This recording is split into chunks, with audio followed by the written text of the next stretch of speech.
Welcome to Lynn Cullen Live, talk radio without the static. Email your questions and comments to lynn@pghcitypaper.com. And now your host, Lynn Cullen. Hello there, and welcome to my gravelly voice. It's Tuesday, September 10, and I left my water in the car, so anyway, it's Tuesday, so that means Susan's on the line. Maybe her voice is in better shape today. Hi, Susan. You're kidding, right? You want my voice to be in better shape? Well, I guess it is. It is. It's not foggy. Yes. I don't know. I'm just... Although what you are doing is making me feel like I want to do it. Okay, I'll try to stop. I don't know what the No, heck. okay. Okay. I just gave in and now I feel better. Okay. Okay. So, I haven't talked about this story at all, but it was one of those stories when I first saw the headline, I thought, what the hell? And it's the story of the 73-year-old woman who gave birth to twins. Oh, yeah. I mean, I didn't read it. I read the headline and I went, oh, for crying out loud. Yeah. You know, just because you can doesn't mean you should. Exactly. 73. And at what point do you not look at that woman's narcissism and wonder about what's best for her children? God. You know. And I was just looking at, I was on Twitter, I'm looking at the responses, and they're all the same as mine was. What the fuck? Why? Hopefully she'll live long enough to see them graduate from kindergarten. Oh, sure, because in India, she won't have short-term memory issues or Alzheimer's, or they won't be nursing her from the time they're 5. I mean, what's she doing? Birthing herself a staff? Well, I don't get it. Somebody points out something that is a different take, because in India, you know, they really need more people. Oh, right. Yeah, but you know, absolutely. Here's somebody: horrible humans, absolutely selfish, unethical doctor. Who would do this? Well, it's like the same guy that put all of those eggs in the Octomom. Remember her? Yeah. Yeah. You know, I mean, there's just people out there that are doing questionable stuff. Of course they are. But this is ridiculous. So I don't know. Her husband is even older. I think her husband's something like 80. It's just is his child as well? I guess it was IVF. Well, obviously it's IVF. I never see, neither of us ever got beyond the headline, but I thought that they had tried to, they've been married forever. They were not able to conceive naturally. And so when this opportunity arose, they went for it. But I mean, come on. Excuse me. This opportunity has been available medically. For some time. Yeah. For some time. She could have made this decision. They're clearly of a class that I haven't read the thing, but obviously they're of a class that could afford it. It would have been smarter to make the decision 2 decades ago, which would also have been questionable. When she was a mere 53. 53. Yeah, they've been married since 1962. Her husband is 80 years old.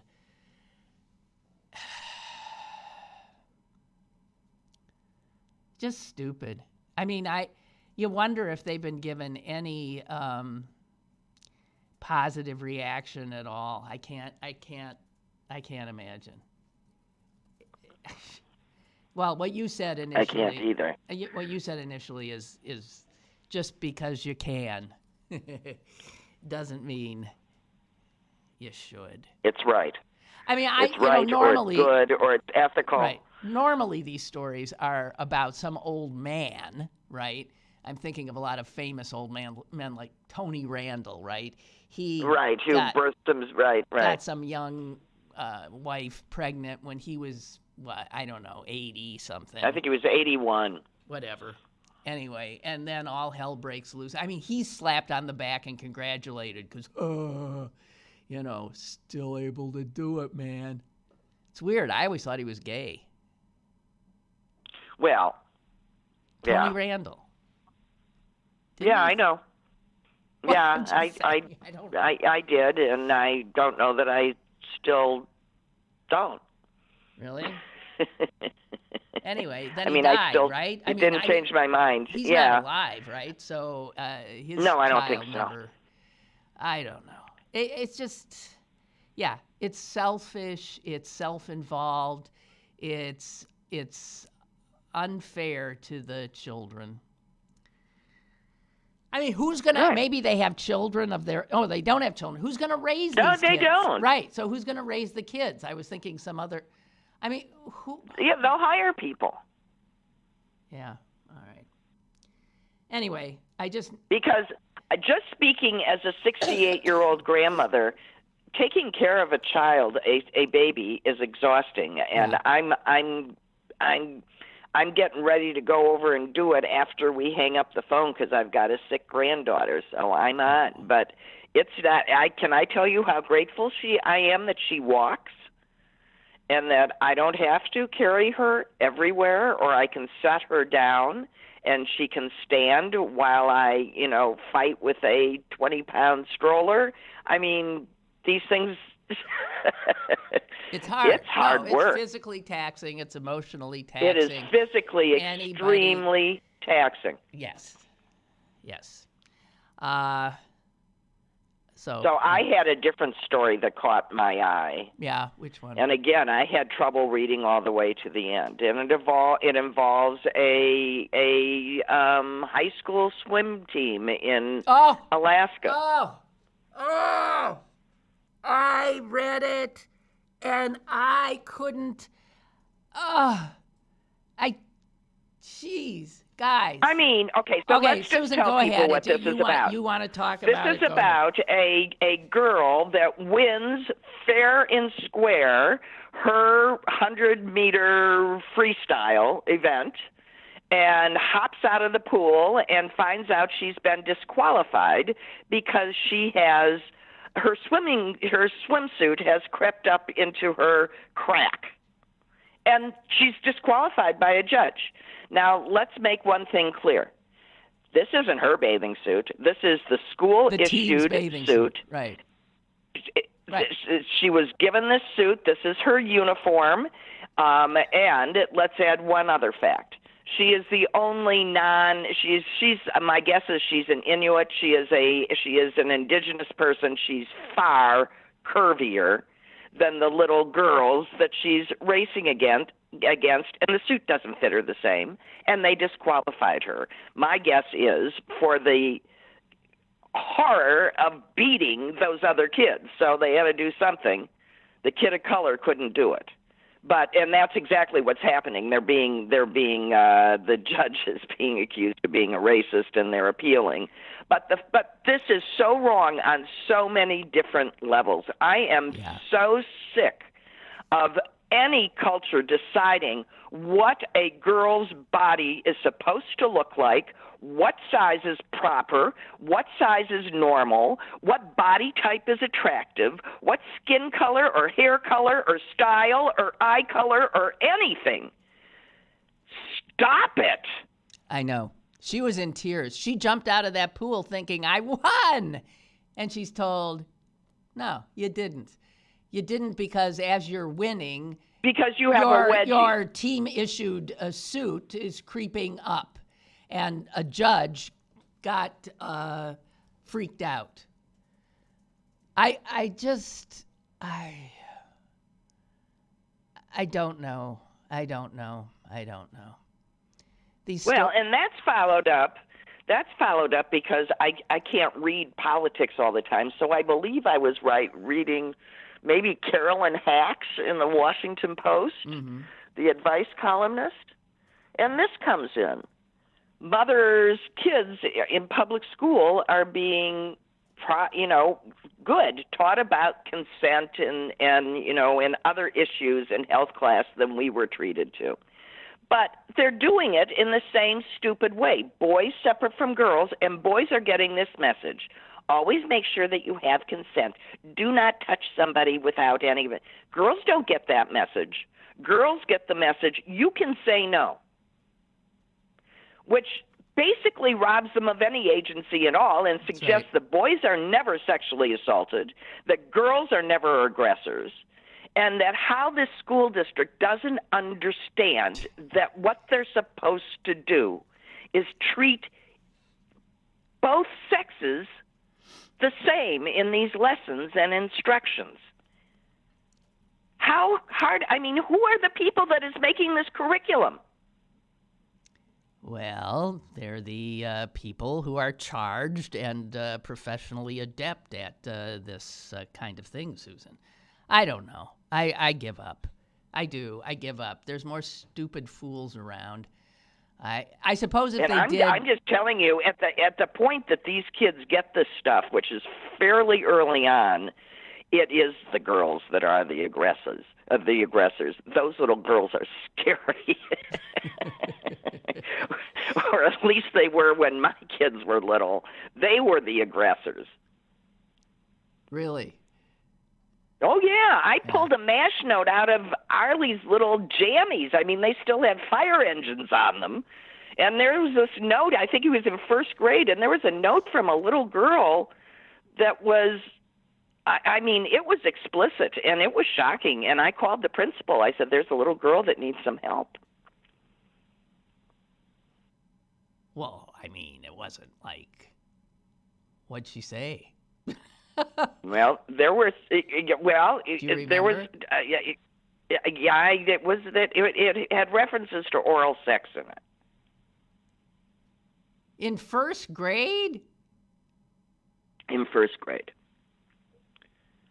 And would he have even known what the hell she was talking? No, but he had it in his. I don't know what it was going. I think whatever it was, he thought it was a little weird, but he had it in his pocket. I found it and had understandably a conniption fit. Mostly I was worried about that little girl. But there were less obvious examples. One in fourth grade when I'm driving the kids to Hebrew school, and it's 3 little girls and 1 little boy, and the little girls are talking about what they, which boys they like and what they, I don't know. I just remember thinking, this conversation is making me very nervous. And then the little boy says, "Oh, come on, guys. We're only in fourth grade. What do you expect us to do?" Aww. And I yelled into the back seat, "Thank you! The voice of reason occurred." Well, it is something. I remember the days when, you're sitting up front driving kids and listening in on their conversations, and yowie, the misinformation going back and forth is often just astounding, and upsetting kinds of stuff that you overhear that you have to talk to your kid about later. I don't know. I wasn't sure if I'm supposed to be hearing any of this stuff when I was in that role. God almighty. Anyway. Well, no, you do sit there and go, at what point do I pretend like I'm not the limo driver and go, hey. Hey, yeah, incorrect. Anyway, I'm so glad to be in the grandmother stage.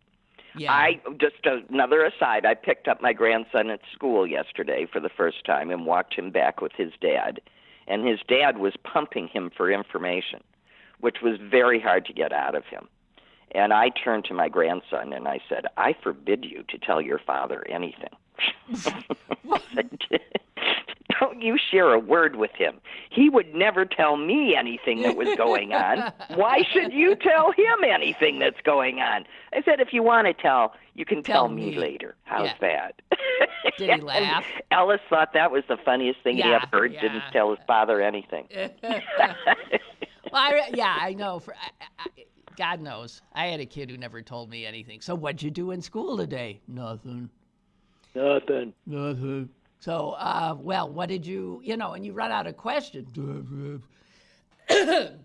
So, whatever. Yeah, well, that's it. That's all. So now you can talk about The Chosen One if you want. I can't stand it. No. We don't have to quite yet. Excuse me. I'm so sorry about this. God. That's okay. Well, I don't, now we're heading in September. We are now in what I always thought of as my allergy season. But I've been like this now it's global warming or something. Something has always got me. So yeah, and poor I'm even Ernie. medicated. Ernie, every time Ernie goes to Green Bay, he scratches his eye makeup off. Yeah, there's something stuff in around. There's something in the backyard that does not grow in Chicago. Okay, here's what I want to ask. What? Did you see the campaign ad? I didn't see it, but I heard about it. Valerie Plame.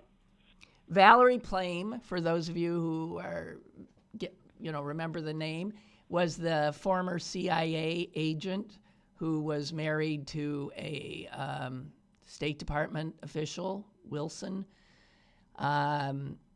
And she got outed and her career ruined when Cheney, vice president at the time, and his pal Scooter Libby went after the husband, who was saying that there was no yellow cake uranium in Iraq. Something like that. Do I have that sort of right? I think.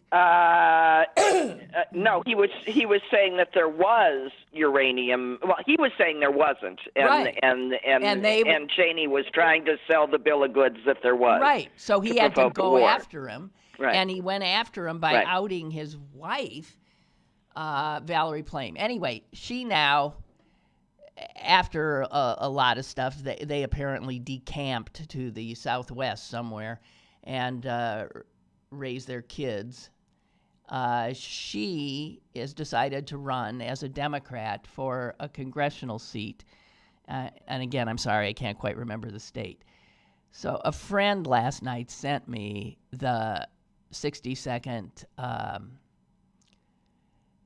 ad for her campaign. And I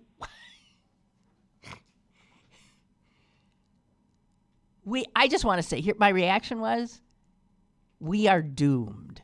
We are doomed as a nation.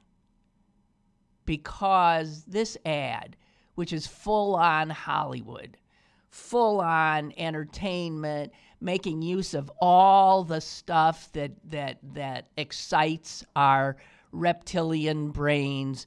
She's driving a car in the desert and doing wheelies and being a tough character. New Mexico is the state. And as a narration tells the story, her story about how she'd been in undercover in Iraq, in Afghanistan, and this and that, and she's doing this James Bond car routine.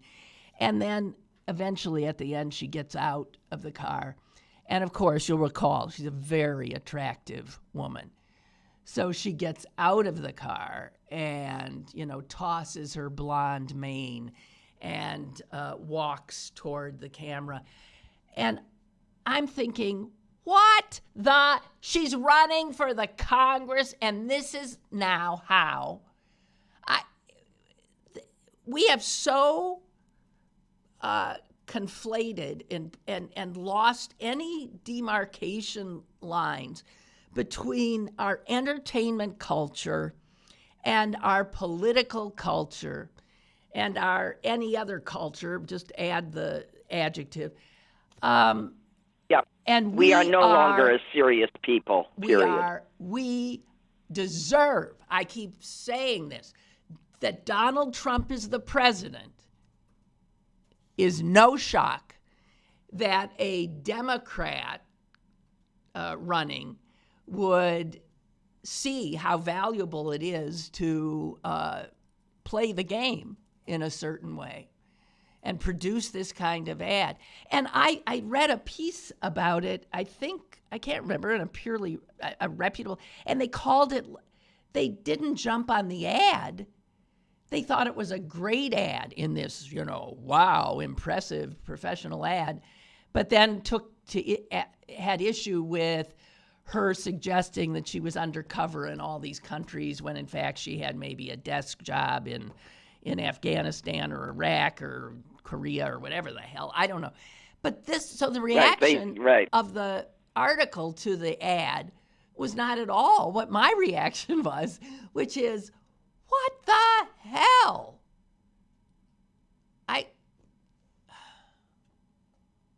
Unbelievable. Look it up. This is now how people run for the office. This is how people have to get the attention of the voters. Doing wheelies in the, driving a car fast and being beautiful, a babe. So you have the potential sort of violence, the danger, and then the sex, which is, her. It's all there. Everything Americans could ever want. Except what we're talking about is representation in the legislature of the country. Not an audition for a movie. I just think we're doomed. We have a call. Caller, go ahead. Morning, ladies. How are ya? Fine. We're fine, thank you. Hi, this is Kristen. I just wanted to say hello, and thank you for bringing to my attention the Alaska swimmer. I did a little bit of research, and as a former stroke and turn judge, this really bothers the hell out of me. Yeah, isn't it awful? First of all, the girl was not wearing a G-string or was not wearing thongs, so therefore it should have never, ever been questioned. Right. Right. Second of all, the official that disqualified her was the same official that disqualified her sister, I guess, in a previous competition, according to what I read. For the same reason? So obviously this judge had it out for this girl. Yeah, he doesn't like her kind winning. Obviously. And it just, I read this and I was blown away. I thought to myself, you've got to be kidding me. It's come to this? Yeah. Well, the good news is that it's in the newspaper, the guy's being outed, and they're appealing. Absolutely. And, I just like to say to this guy, from watching swimmers over the years that I did stroke and turn, first of all, the last thing they're concerned about is if their suit's going up their rear end. And second of all, just the force of a good start dive will do it. Exactly. So... And also, I can't dive into a pool without, having the suit go underneath my breast. So, I hear you. I absolutely hear you. But, yeah, I'm glad you brought this up because I had no idea that this even happened. And like I said, I did further stories, and it does show that this judge obviously had it out for this family. Because it's just awful, and I'm just tired of, it's just another in a long line of ways that people shame women. Absolutely.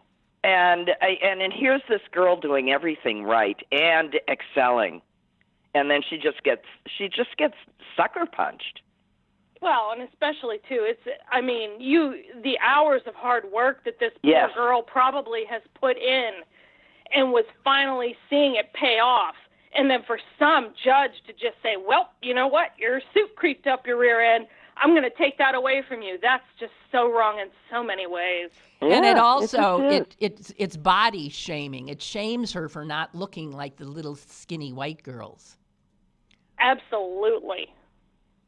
I've had my rant. I feel better now. Well, okay, good. I'm glad. Good, because that was a real rantable thing. That's why I brought it up so fast. It upset me so much this morning. I'm glad you did. I'm glad you put it out there because I had no idea that it even happened, and I'm just glad that it got some kind of national attention because me too. It needs to be said. Right. It really does. Thank you. Right, and it's affirming for her. Yeah. Thank you, Kristen. All right. Thank you. All right. Thank you, ladies. Bye. Have a good morning. You too. You too. Bye. Bye. And we have another caller. Go ahead. Lynn? Yeah. Hi. Hi. I just want to tell you that I agree about the girl with the bathing suit. Absolutely. But I also, you mentioned about the ad for Valerie Plame. Yeah. Yeah. Think about it. If I'm putting an ad, a political ad on television, I want to get their attention first because people automatically switch away from if it's a political yes, because it looks like, oh, here's a dull political ad, and instead so we have easy. a racing car. Right. Right, and that's why they have to do that. It may seem crazy, but you're trying to get somebody to watch at least until they see who you are, at least. Well, I know you're right, but why I say we're doomed is because it shouldn't have to be that way. You're right. I have long said Americans are probably one of the dumbest people as a group. The things that we follow, the fads that we follow, and never think about what you're doing. You're just following the crowd. Right. Well, we are, again, a disappointing bunch, to be sure. And I don't know that we're up to righting the ship of state if we don't even recognize our own complicity in what has happened, and our own gullibility, and our own, each of us, our own susceptibility to cultural cues that we don't necessarily admit we do. I mean, all I have to do is look at my closet to understand how gullible I am. Right. There you go. You're not wearing 20-year-old clothes. No, I have 4,000 pair of black pants that, to the casual observer, are indistinguishable from each other, but they're all different, I assure you. That's funny that you mentioned black pants, because when I was coming up in the elevator today, I was in the elevator with 3 other women, and I happened to look, and we all had black pants on, and I thought, yep. And I bet we all got a ton of them in our closet. Right. Black pants. All right. Well, hey, thank you for that point, and I don't disagree, but it just underscores my sense that we're in trouble, big trouble. Thank you. Well, yeah. The problem is that we really are no longer, if we ever were, a serious people. And I do think that that's part of what happens when, for example, newspapers go out of style, when our news magazines started to disappear. That was how Americans got more in-depth knowledge than they would otherwise have. Yeah. And most Americans read that stuff. They read Time. They read Newsweek. They read Life. They read Look. They got you one way or another. But there were always words in there that gave you, that filled out the information that you were getting in other ways. And that's just gone. Well, we all know, yes, it's the technological revolution has created the ability for people to seek out their own sources of comforting kinds of news. So into our bubbles, everyone, or our silos, and that's the way it is. We got we're getting when you put people in charge of their own education, they only learn that which comes easily to them. Right. We've got a lot of callers waiting, so let's get back to the phone. Hello. Go ahead, please. Hello. You're on. Give it a shot. Hi. Hi. Hey, I don't know if you talked about this or not, because I can't for some reason get on your show, but with this hurricanes and all that, I mean, it's sad in the Bahamas and all that, and a lot lives are lost. But my question is, now I don't know about the Bahamas, what they could do about that, but you almost want to say you live on an island. I mean, you live on an island, and then the people who live along the water, you live next to the water. I mean, how many times do you just keep on rebuilding and rebuilding? Matter of fact, they did a study, I don't know how many years ago, not to build so close to the ocean, but they wouldn't listen. They just get closer, closer. Now they get all wiped, and it's a shame that people lost their homes and people die. I understand all that part of it, but it doesn't matter. If you just keep throwing money at each time, it doesn't make sense to me. I mean, when do you tell these people, we're going to relocate you or something? I just don't understand why they keep rebuilding these homes. Well, I mean, listen, it's different. It is different if you happen to live on an island in the middle of an ocean. Right. That's I realize whole that. nations live there, and right, they are in true jeopardy. But Right. for these people who build their second home McMansions on our shores, and then rebuild them and or for businesses that build in floodplains, which are called floodplains because they are floodplains. Yeah, that there should not be. No, that those are idiots, fools, and/or scammers of some sort. I don't get it. But a lot of times, people who live in places that flood can't move because no one will buy their home, and that's all they've got. So it's different for poor people who live in these flooding places and rich people. It's the rich people who deserve your contempt, and the poor people who deserve your concern and care. I would make that distinction. Anyway, thank you. Yeah, I understand. Yeah, and we do have our president at this point, the chosen one, saying that there are some very bad criminal people in those people from the Bahamas that are trying to get in. He is an outrage. He is an outrage. Despicable, kicking people when they're down and desperate, beyond belief. Thanks for the call. I want to get the other caller in. Okay, thank you. Yeah. They hung up. Bye. I'm sorry, they hung up. Oh. We'll call back. Okay. Susan. Yeah. Yes. How are you responding to this vaping mystery crisis? Susan vapes. I vape. You're still doing it? Well, you're still doing it? I'm trying. Yeah. Why? Don't. Well, because I've been doing it for 4 years without any issue.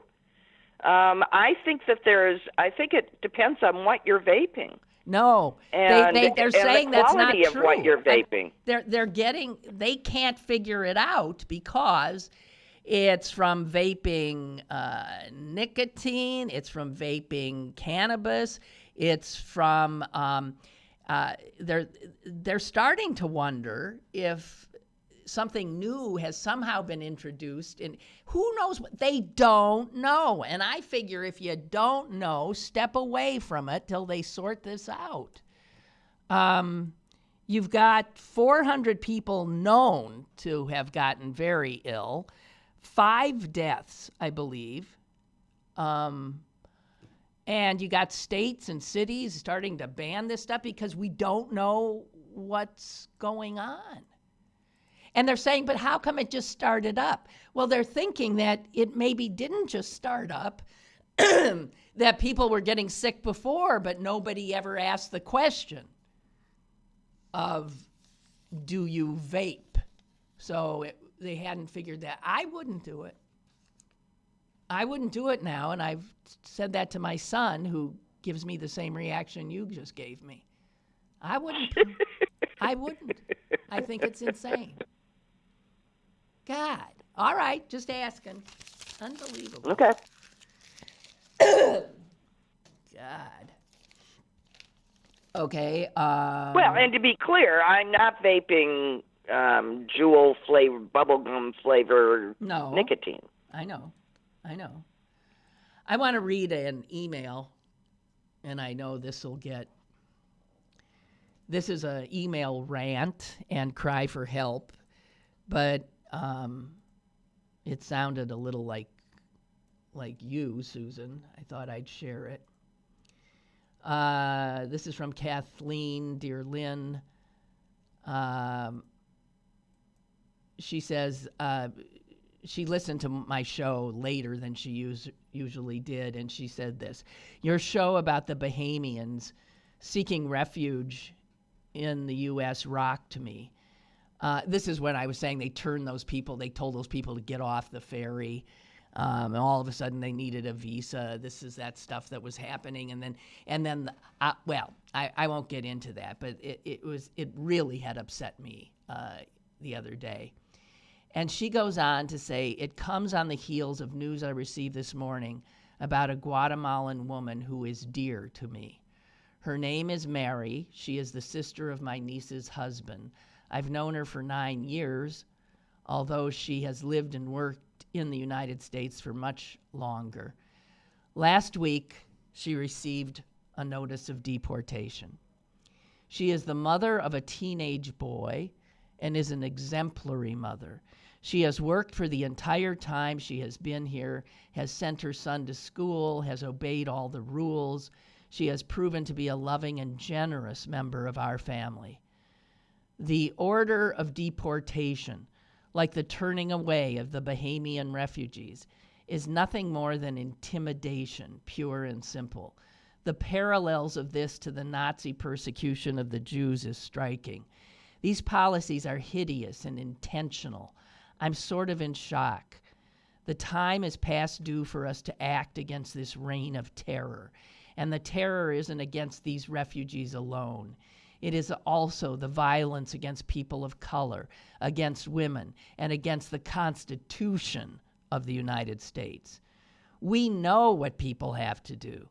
We have to rise up and fight. Just someone please tell me where we should meet, and I'll be there. That sounds like you, Susan. She's reached the point. It does. I was just going to say, it sounds like me. I keep trying to tell myself, just make your sign, take a chair, and sit out in the middle of your street in front of your house. Yeah. Start something. Just do it. Start or something. Something. Yeah. Well, you know, makes these me things. Wanna, I think of this poor. Makes me want to cry. This poor woman who has made herself and her family part of a much larger, extended American family, and raised a son who probably is as American as anybody could be, and our country making the time and effort to destroy this family. She's done nothing wrong. She's contributed. God. She's paying my Social Security, for crying out loud. You know, it's just it's heartbreaking, and that's why I keep telling people I now totally understand Germans. Huh. Who sat around thinking this will pass or what? Or no, because, you know, I'm just sitting in my house not doing anything, letting atrocities occur around me. Yeah. I certainly can't fault a nation for not noticing what was happening around me when I am doing the very same thing, and I notice. I can't pretend like I don't know. I do know. And my ass is still firmly rooted on my couch, and all I'm doing is ranting about it. And wringing her hands and tearing her hair. And getting sick. Yeah, yeah. You look at the people in Hong Kong. It was just Why aren't we doing that? It was a proposed law, a change in the law that brought them into the streets. And, it was no more outrageous in their reality than 500 things that the Trump administration has done undermining our democracy. And it was far more frightening for them to go out into the streets. Yeah, than for us. And stand up to China. Yeah. Than for me to go and stand in front of my house, in suburban city of Chicago. I'm still in the city, but I'm in a residential part. I just I don't know. Again, it's part of we're always Americans are just too comfortable to risk much. And I can't imagine how much worse things have to get. We have a call? Caller, go ahead, please. Hello? Hi, ladies. It's Ray in Lawrenceville. How are you? Fine, Ray. We're fine, thanks. Good. I'm wondering, can you hear me today? Yes. Yeah. Is it sounding better? All right. Good. Listen, I wanted to respond, and it may help with your need to explode in anger, but going back to the vaping, if I could give you a little piece of advice on that. Yeah. The vaping liquids are an extract from the medicinal plant, and right. they use a solvent to get that. They wash the plant in a solvent, and it extracts the THC and the cannabinoids, and then they have to remove the solvent. And you're going to look when you're buying that, whether it be it's a BHO extraction or a CO2 extraction. It should say that on the vaping. All right. Okay. All right. The BHO they use butane. It's a really cheap and easy process. They use a butane as the solvent to extract it, and then they have to cook the butane off. And I never believe, because I work in chemical factories and no laboratories, I never trust anybody in those factories to complete a job 100%. They get it to 98 and say that's good enough, right? Right. So I would avoid anything that has a BHO extraction process on it. On the other hand, a more complicated and more expensive process is the CO2 extraction, CO2. And they use liquefied CO2 to extract it, and they don't have to cook that off. It just evaporates. It's a harmless carbon dioxide.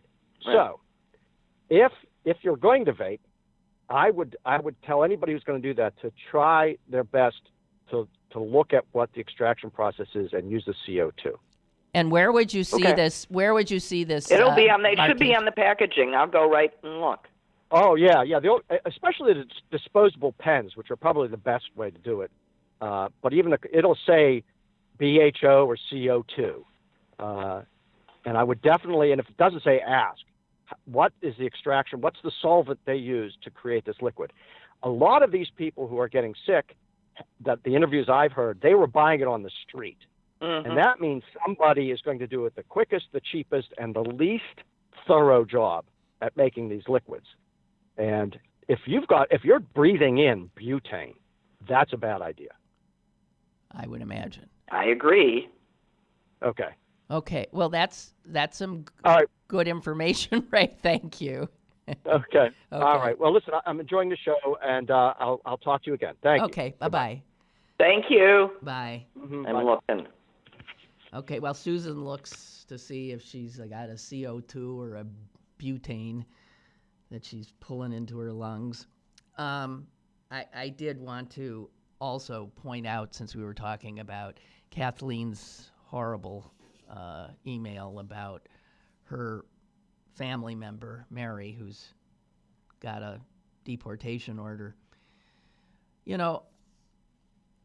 A lot of the people who have come here because they're in fear of their lives. And we have sent a number of people back, and this is documented. We, in the last few years, have sent people back who have been killed when they went back. Exactly why they'd left and sought refuge, why they'd become a refugee, why they sought asylum. And then there's these cases, and maybe you saw a little bit about it, and I haven't spoken of it, but it's just such an awful story. A guy living in Michigan got one of these deportation notices in June, or May or June, and tried mightily to fight it. He was not born in this country. He was born in Greece to Iraqi parents who had run for their lives from Iraq, ended up in Greece on their refugee journey. He was born in a refugee camp in Greece, and they eventually made their way here to the United States, where he grew up. This is a guy who had never stepped foot in Iraq, did not speak the language, was an American in every way since he, from childhood on, had been here. He got one of these deportation notices that sent him back to Iraq, a place he didn't know, where he knew no one, where he couldn't communicate. He didn't speak Arabic.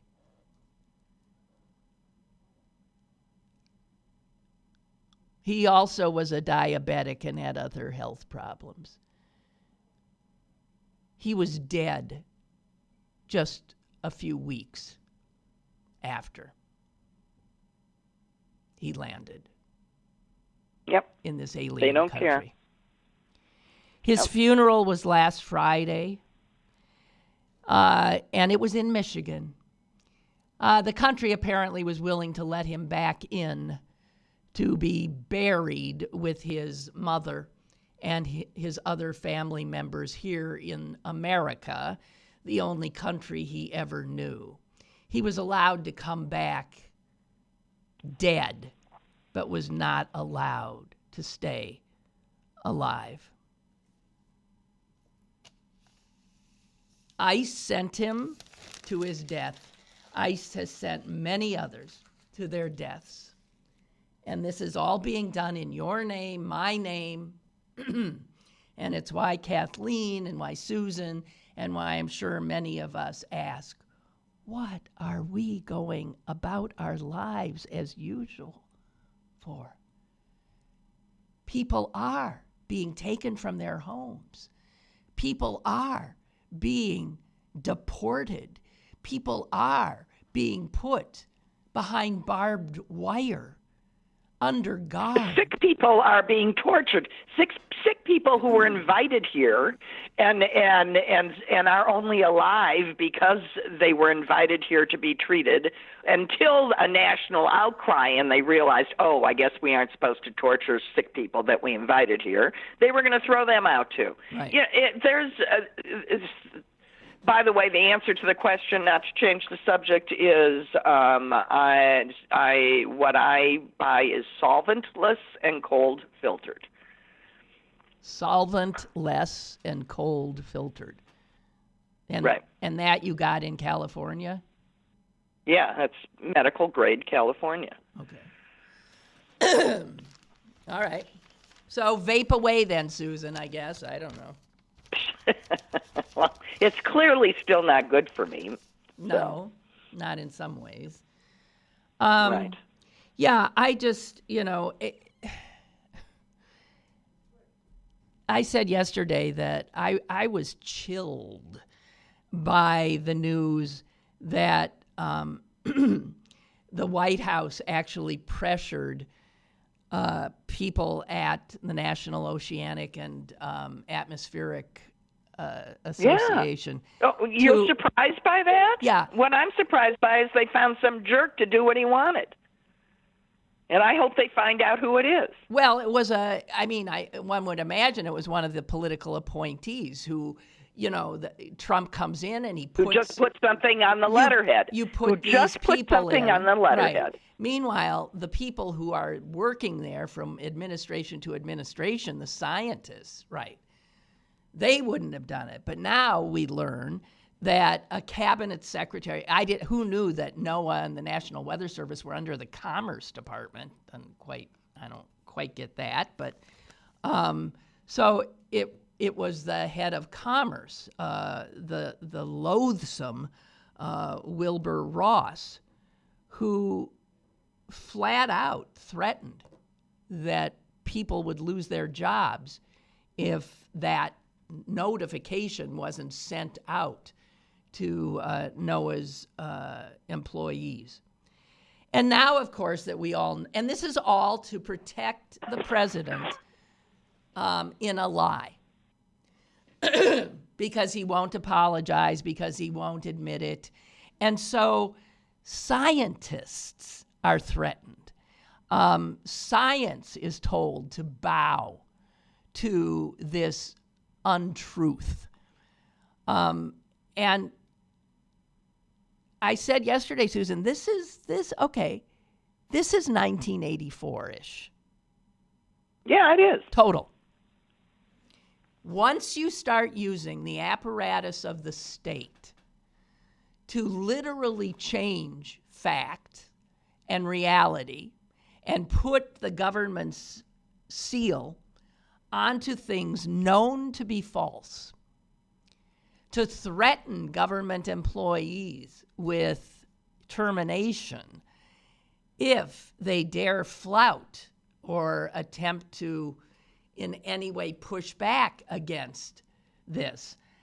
I don't know. Apparently now we've got some investigations going on into this. Here are two things that make me feel a little bit better. The chief scientists, although as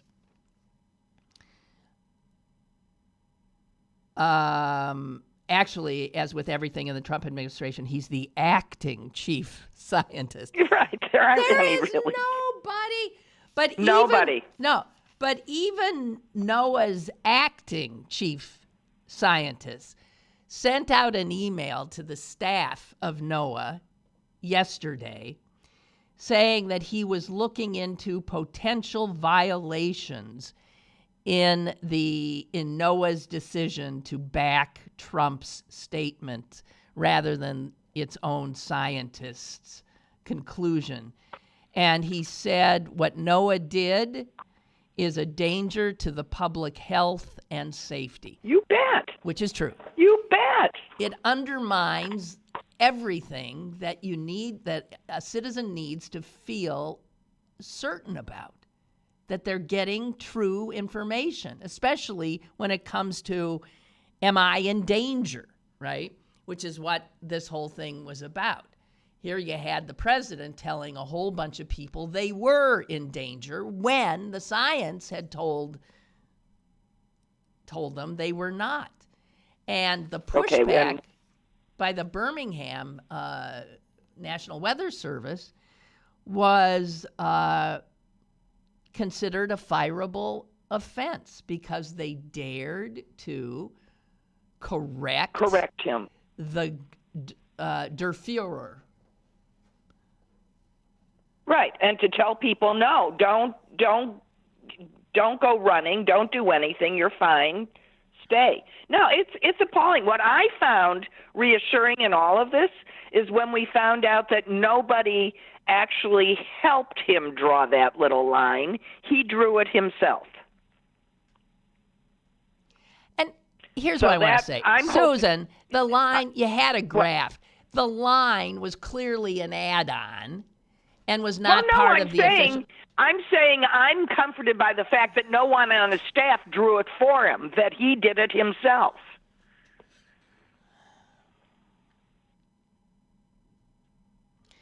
Anyway, if I got people, anyway, one of the guys who awful. has been in NOAA through 6 administrations. These are the regular people, and he served Democrats, Republicans, and he said never before has anybody tried to politicize the weather. They'll do whatever they have to do to protect the liar in chief, the fragile ego in chief. Also, yesterday, the National Weather Service director, he was speaking at some weather conference in Alabama, and he went out of his way to praise the Birmingham office. In fact, some of them were there because this was in Alabama, and he said, I want you all to stand so that we can tell you how proud we are that you acted with one thing in mind, and that was the public safety. And so these guys who were threatened stood up and were given a huge ovation. Well, good. Yeah, good. God. I mean,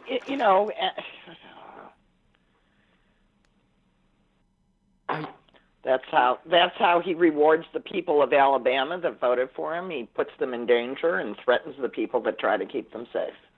That's the chosen one. Hey, there is a special election going on today in North Carolina for a congressional seat. You'll recall the seat that the Republicans were so ham-handed in trying to steal that even the North Carolina court system had to call for a do-over when the Republican won the race. And it was found that ballots were trashed and things. I mean, just no. They went. They'd go and they'd pick them up. They'd fill them out, or they'd just throw them if they were already filled out wrong. They'd throw them out. Right. So now the Democrat who lost that election unfairly last time is running again today.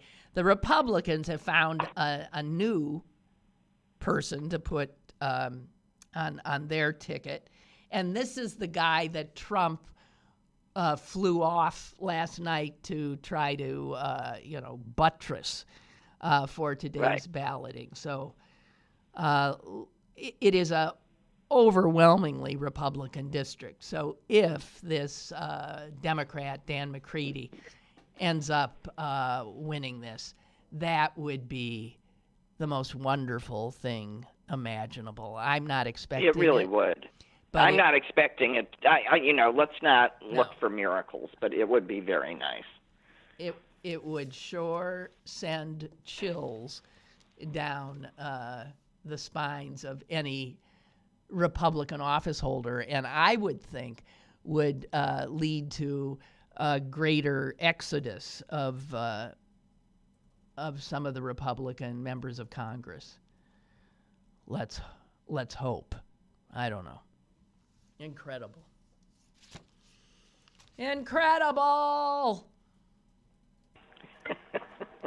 I just, I'm sure, like just about everybody else in this country, wish I could go to bed and wake up and have it Election Day 2020. I know. But here's the other thing. Between now and then, I am so tired. I'm beginning to keep count of how many white men continually write articles from the Chicago paper to why no woman is electable. And if we keep telling ourselves that no woman is electable, no woman will be electable. I do not accept that as a great truth. The only reason a woman would not be electable is because a white man won't vote for her. Hey, I just want to remind everybody that the last woman who ran for president got, 3 million more votes than the guy she was running against. So that's and bullshit.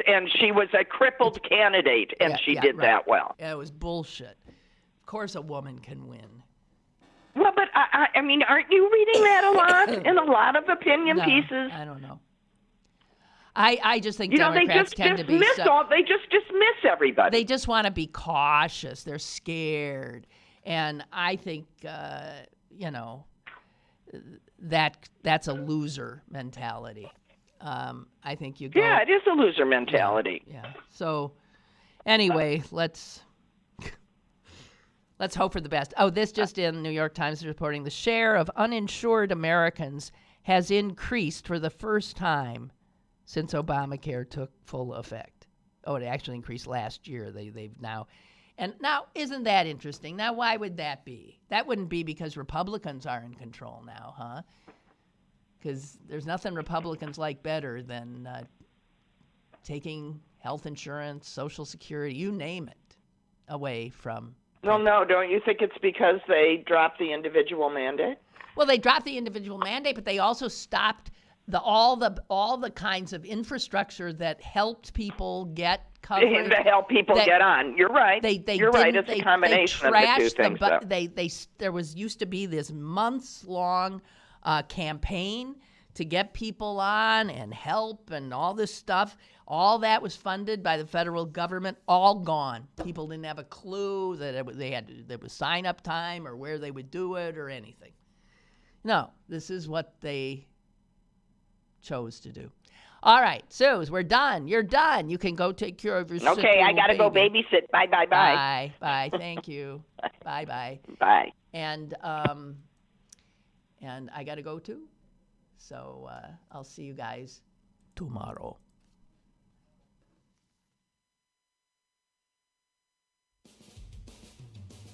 Lynn Cullen Live, Monday through Friday from 10 a.m. to 11 a.m. and archived at pghcitypaper.com. The opinions expressed on Lynn Cullen Live are those of the host and do not necessarily reflect the viewpoints of Pittsburgh City Paper or its advertisers.